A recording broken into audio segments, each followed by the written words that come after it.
Hello everyone, आज हम आपके साथ में एक ऐसी मिठाई की रेसिपी शेयर करने जा रहे हैं जिसे बनाना बहुत ही आसान है।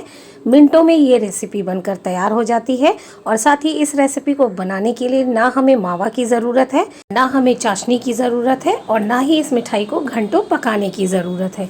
ये मिठाई इंस्टेंट बनकर तैयार हो जाती है और इस मिठाई का नाम है बंगाली स्वीट काचा गोला। चलिए काचा गोला बनाना शुरू करते हैं, लेकिन उससे पहले आप सभी से एक रिक्वेस्ट है कि प्लीज़ अगर आपको हमारी वीडियोस पसंद आते हैं, रेसिपी अच्छी लगती है तो प्लीज़ हमारा सपोर्ट कीजिए। हमारे चैनल से जुड़ने के लिए हमारे चैनल को सब्सक्राइब कीजिए, वीडियो को लाइक कीजिए, कमेंट कीजिए और शेयर कीजिए। और लाइक, कमेंट, शेयर और चैनल को सब्सक्राइब करना बिल्कुल फ्री है। काचा गोला बनाने के लिए हमने यहाँ पर 250 ग्राम पनीर लिया है और अब हम इस पनीर को ग्रेट करेंगे। वैसे तो काचा गोला दूध को फाड़कर छेने से बनाया जाता है, लेकिन हम यहाँ पर काचा गोला इंस्टेंट बना रहे हैं, इसलिए हमें यहाँ दूध को फाड़ने की ज़रूरत नहीं है। हम इसे पनीर से बनाएंगे। तो चलिए अब हम पनीर को ग्रेट कर लेते हैं। पनीर को ग्रेट करने के लिए ग्रेटर में जो सबसे छोटा साइड होगा उस साइड से हम पनीर को ग्रेट करेंगे। वैसे तो पनीर को आप हाथों से भी मैश कर सकते हैं, लेकिन पनीर को हाथ से मैश करने पर काचा गोला में एक तो फिनिशिंग अच्छी नहीं आएगी, दूसरी मेहनत भी बहुत लगेगी। और आप इसे चाहें तो ग्राइंडर में भी पीस सकते हैं, लेकिन ग्राइंडर में पीसने पर पनीर ज़्यादा मैसी हो जाएगा। और ये देखिए हमने पनीर को अच्छे से ग्रेट कर लिया है और अब हम इस ग्रेट किए हुए पनीर को 5 से 7 मिनट हल्के हाथों से मैश करते हुए पनीर का एक सॉफ्ट डो बना लेंगे। पनीर का डो बनाने के बाद अब हम इस पनीर के डो को 2 बराबर भागों में बांट लेंगे।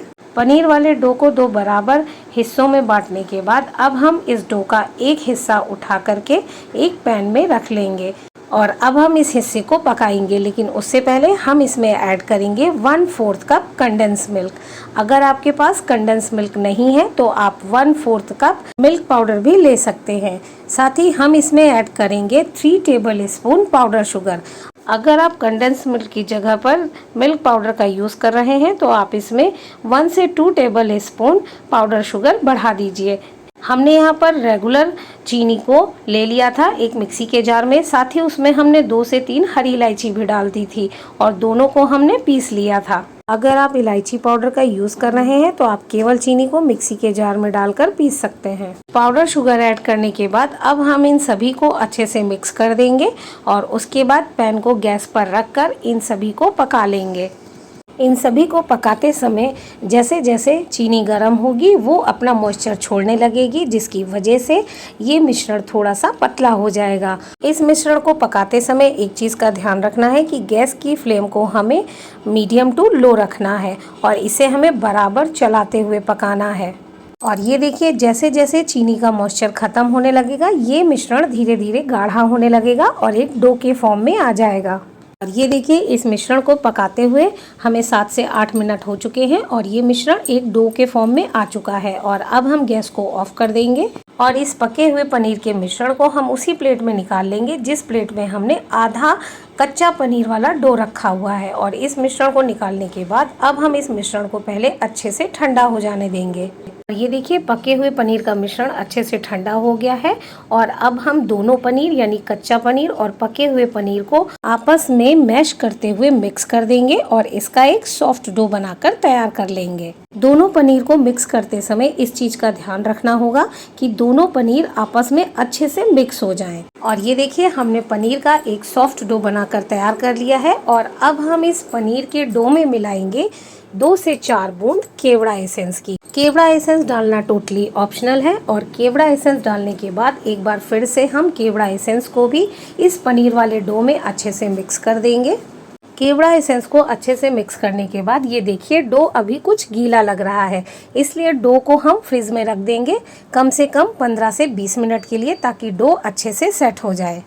और ये देखिए 10 से 15 मिनट हो चुके हैं और डो भी बहुत अच्छे से सेट हो गया है। और अब हम इस डो की बॉल्स बनाएंगे। बॉल्स बनाने के लिए जितनी बड़ी बॉल हमें बनानी है उस हिसाब से हम डो में एक नाइफ की मदद से कट लगा लेंगे। डो में कट लगाने के बाद चलिए अब हम इसकी बॉल्स बनाना शुरू करते हैं। बॉल्स बनाने के लिए कट किए हुए एक हिस्से को हम हाथ में ले लेंगे और हाथ से दबाते हुए उस हिस्से को एक बॉल का शेप देंगे। बॉल का शेप देने के बाद अब हम दोनों हाथों से गोल गोल घुमाते हुए उस बॉल को चिकना कर लेंगे। ये देखिए फाइनली एक बॉल बनकर तैयार हो गई है। बॉल बनाते समय इस चीज़ का विशेष ध्यान रखना है कि बॉल में एक भी क्रैक्स ना आए। अगर बॉल बनाते समय बॉल में क्रैक्स आते हैं तो आप समझ लीजिए कि जो पनीर आपने पकाया है वो पनीर अच्छे से नहीं पका है, इसीलिए बॉल्स में क्रैक्स आ रहे हैं। बॉल बनाने के बाद अब हम बॉल को मिल्क पाउडर में कोट कर लेंगे इस तरीके से। अगर आप मिल्क पाउडर में कोट नहीं करना चाहते तो आप मिल्क पाउडर की जगह पर नारियल का बुरादा भी ले सकते हैं। और ये देखिए फाइनली एक काचा गोला बनकर तैयार हो गया और इसी तरह हम सारे काचा गोला बनाकर तैयार कर लेंगे। इसे बिल्कुल मार्केट जैसा दिखने के लिए हम इसे रखेंगे बटर कप में। बटर कप में रखने के बाद अब हम इसे एक प्लेट में रख देंगे। ये देखिए हमने सभी काचा गोला बनाकर तैयार कर लिया है और देखिए ये काचा गोला कितने सुंदर दिख रहे हैं और इस रेसिपी को बनाना भी कितना आसान है। बिगिनर्स भी इस रेसिपी को बहुत आसानी से अपने घर पर बना सकते हैं, वो भी पहली बार में। काचा गोला को और भी सुंदर दिखने के लिए हम इसके ऊपर गार्निशिंग के लिए रखेंगे कुछ केसर के धागे, साथ ही रखेंगे चॉप किए हुए बादाम। आप बादाम की जगह पर पिस्ता का भी यूज़ कर सकते हैं। और ये देखिए फाइनली काचा गोला बनकर तैयार हो गए हैं और ये काचा गोला देखिए कितने सुंदर दिख रहे हैं और यकीन मानिए ये खाने में भी बहुत टेस्टी हैं, बिल्कुल मार्केट की तरह। चलिए हम आपको ये काचा गोला कट करके भी दिखा देते हैं कि इस काचे गोले का टेक्सचर अंदर से कैसा है। काचा गोला को कट करने पर ये पता चलता है कि काचा गोला कितना सॉफ्ट बनकर तैयार हुआ है। साथ ही काचा गोला के अंदर का आप टेक्सचर देखिए। अंदर का टेक्सचर देखने से ये पता चलता है कि ये काचा गोला बिल्कुल मार्केट के जैसे बनकर तैयार हुआ है, उतना ही सॉफ्ट उतना ही टेस्टी। हमें तो इस काचा गोला का टेक्सचर अंदर से देखने पर बिल्कुल वनीला आइसक्रीम की तरह लग रहा है। तो आप इस रेसिपी को अपने घर पर किस फेस्टिवल में बना रहे हैं, साथ ही आपको इसका टेस्ट कैसा लगा हमें कमेंट करके ज़रूर बताइएगा। जाते जाते आप सभी से एक बार फिर से रिक्वेस्ट है कि प्लीज़ हमारा सपोर्ट कीजिए ताकि हम आप लोगों के लिए ऐसी ही रेसिपीज़ लाते रहें और आपके साथ जुड़े रहें। तो चलिए अब हम आपसे मिलते हैं अपनी अगली रेसिपी में। तब तक के लिए bye bye and take care.